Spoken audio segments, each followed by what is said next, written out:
చెప్పుకోలేని బాధ ప్రతి క్షణము నన్ను పిండుతూ ఉన్నప్పుడు, నా అనుకున్న వారే నన్నే కాదని నేడు అవసరమంతా తీరాక వెళ్ళిపోయినప్పుడు, గుప్పెడంత గుండెలోన చెప్పుకోలేని బాధ ప్రతి క్షణము నన్ను పిండుతూ ఉన్నప్పుడు, నా అనుకున్న వారే నన్నే కాదని నేడు అవసరమంతా తీరాక వెళ్ళిపోయినప్పుడు, నేనింక బ్రతుకలేనని ఓడిపోయాననుకుని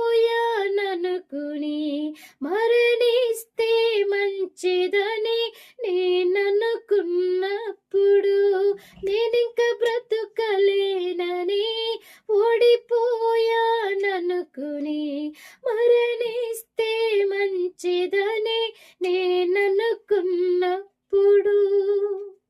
మంచి స్నేహమా మంచువలే నన్ను ఆవరించిన దైవమా, మంచి స్నేహమా మంచువలే నన్ను ఆవరించిన దైవమా, మంచి స్నేహమా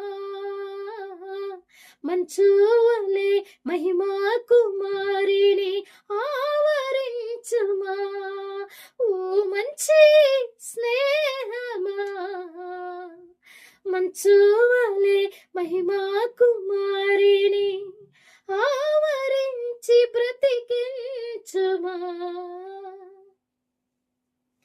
మహిమ కుమారి అమ్మా, నీ వీడియో క్లిప్ చూసాను నేను. ఇందాక వీడియోలో కూడా మాట్లాడాను. భయపడకు నాన్న, దిగులు పడకు.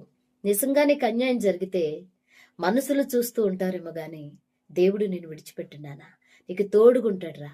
మొదట నేను ఒక తల్లిగా నీకు చెప్పేది ఏంటంటే, చనిపోవాలనే ఆలోచన తీసి అనిపిస్తుంది అంటున్నావుగా, అస్సలు అలా కూడా అనిపించనివ్వకు. అపవాది ప్రేరేపిస్తాడు. ఏమనంటే, నీ జీవితం అయిపోయింది, నీ బ్రతుకు అయిపోయింది, నీ జీవితం అంతా అల్లరైపోయింది, ఇంకా బ్రతక్కు, నువ్వు వేస్ట్, సమాజంలో బతకలేవని చెప్తాడు వాడు. కానీ ఒక్కటే చెప్తున్నాను తల్లి నీకు, నేను ఒక్కటే చెప్తున్నాను, నువ్వు ఆరాధిస్తున్న దేవుడు, నువ్వు నమ్ముకున్న దేవుడు, నేను ఆరాధిస్తూ నేను నమ్ముకున్న దేవుడు సజీవుడైన దేవుడు. ఆయన వైపు చూడు, బ్రతుకు, మరలా నీకు జీవితం వస్తుంది.